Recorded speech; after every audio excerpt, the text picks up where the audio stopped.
Hello, it's me, Takunda, and I'm back. I'm making another YouTube video this week. I wasn't going to do it because I feel like I've done nothing acting related this week, but then I was listening to... Sorry, my flatmate just got home and I got shy. Then I was listening to an actors roundtable the other day, and one of the actors on the roundtable was like, to be an actor is to be an observer of life. And then I was like, well, okay, if that's the case, then I can't really say I've done nothing acting related this week, because, you know, whether it be I'm reading and I'm journaling and I'm observing the self, or in my interactions at work with customers, with my co-workers, I'm observing others and therefore pouring into my creative pool, if you will. So I thought I would just sit down and talk about observations that I've made this week, things I've been thinking about this week, and how they may be connected or interlinked to the practice of acting. So it is currently January. It is my first time experiencing January, or the new year rather, living in the Northern Hemisphere, which is crazy. I don't know how people do it here to start a year whilst you are in the trenches of winter. I think today it was like -3 degrees, and I know for some people they're gonna be like, no, that's not even cold, you're just being a baby. Okay, let me speak my truth. I'm African to the bone, so that is my truth. So it is so cold, but one thing I do love about it, because one thing about me, I am a New Year's girl. I love new beginnings, I love a fresh start. I feel so motivated at the beginning of the year, and I feel like it's been really good to start the new year in these like really tough environmental conditions. Like, I'm starting my year off under the toughest circumstances. Like, it gets dark so early, it is freezing cold, and if I'm managing now to maintain my habits and like motivation and discipline to go and perform at shows even though it's like pouring rain and I have to walk to the tube, and still maintaining the habit of journaling every single day, of filming self-tapes even though it looks dark and gloomy outside and like the day has basically ended before it's even started, forcing myself to maintain those habits, the year is only going to get easier. So just imagine how easy it'll be for me to maintain those habits when it's like sunny. And yeah, I think I'm really enjoying starting off the new year in winter. It's something I did not think that I would like at all, but I'm finding it really motivating, and just like it's thrusting me into this mode of self-discipline and making sure I'm maintaining habits that keep my well-being intact. This week I spent a large amount of time preparing for my headshots. I'm getting my headshots redone at the end of the month, which I'm really excited for. There's a program that basically offers headshots but on a pay what you can basis. So they open applications every month, and different actors from across London, actually across the UK I think, can apply. And then at the end of the month they draw out a couple of winners, and if you get selected you get to like apply and say, hey, this is what I can afford to pay this month, because they understand that we're all not like Zendaya Coleman or Denzel Washington and can't afford to take out a loan to take headshots.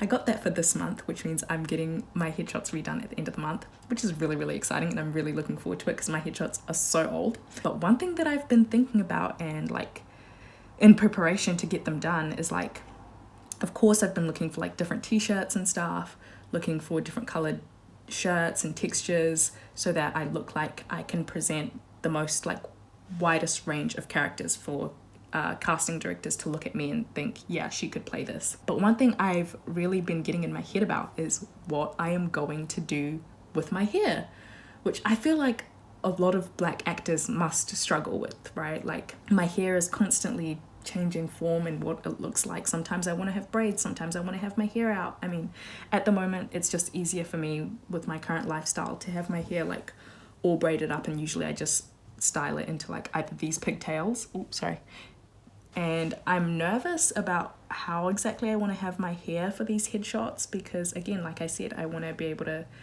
look like, I really want to be able to make sure casting directors can see me playing a wide variety of roles.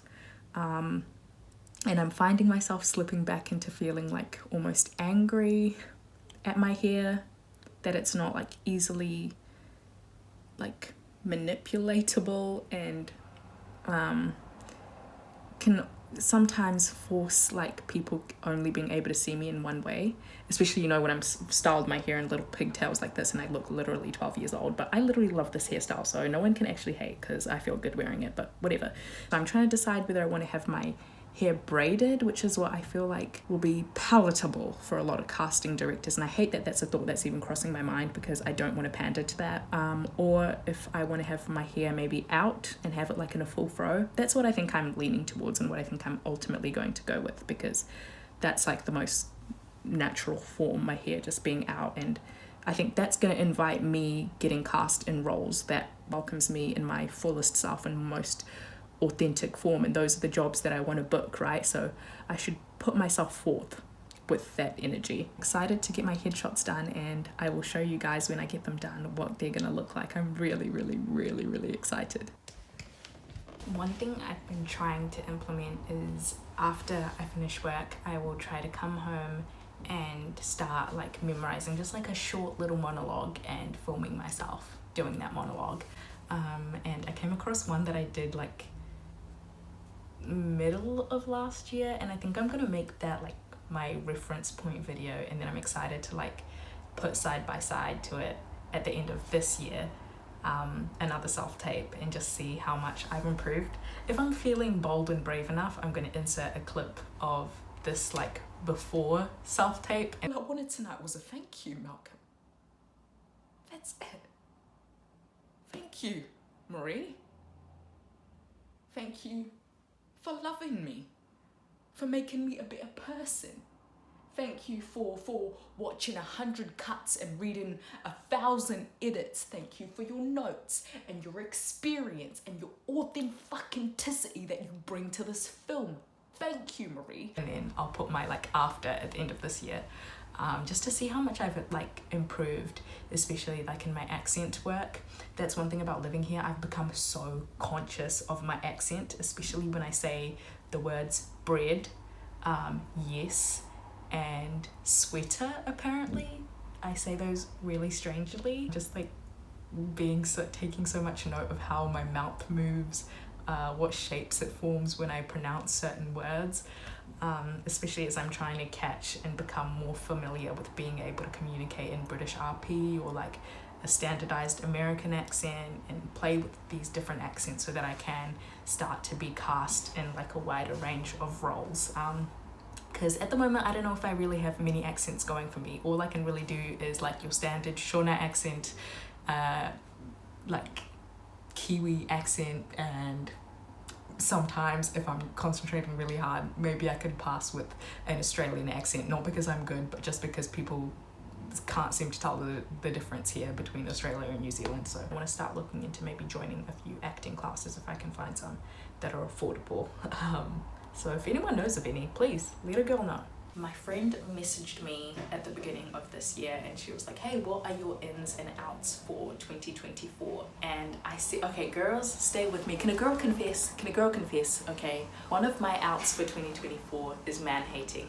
Please hear me out, because I know how you girls like to tussle. Me too, it's the way I act. So I've been reading this, thinking about how we've been seeing some horrific imagery coming out of Palestine, and especially on the ground in Gaza about what is going on there. Some of the videos and images that I've been seeing of children enduring some of the most horrific crimes that we have seen on this planet in the like history of the human race, right?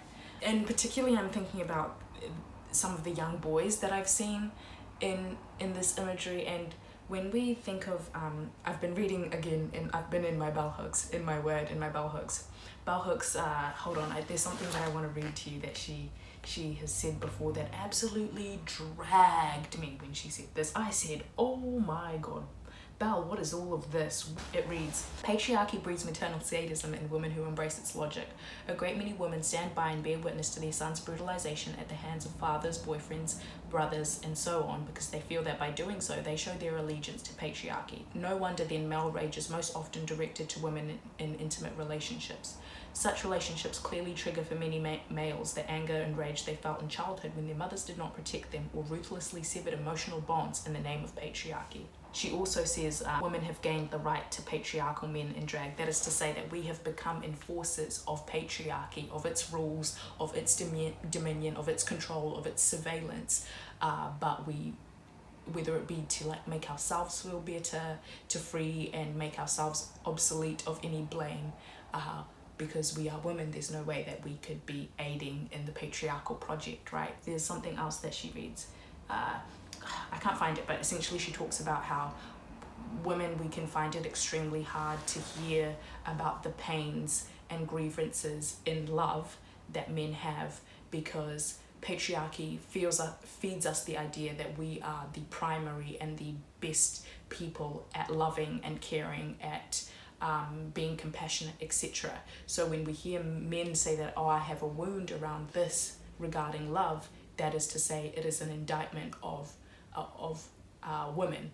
We have failed because our role should be love, so we have failed in giving them love. So it can be really difficult for us to hear criticism in that regard, which is fair enough, and it completely makes sense when you've been fed this idea that a maternal role is your sole role and the sole reason that you are valued on this planet. What are we to say for women who strengths lie outside of caregiving or anything like that?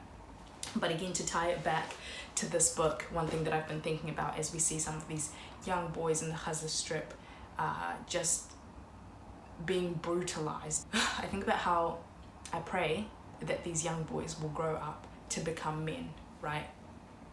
Bell Hooks tells us that love, if it is true love, is unconditional.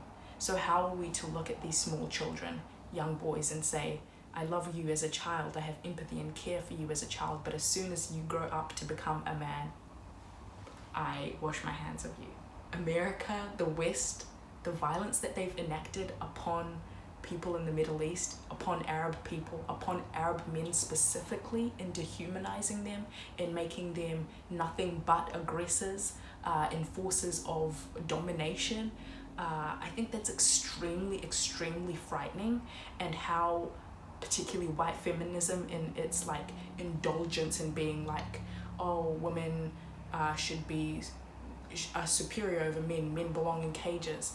I think that slowly and incrementally it starts to feed also the ideologies of racism that tell us that that black and brown men are nothing but beasts and should not be regarded as emotional beings, as tender beings.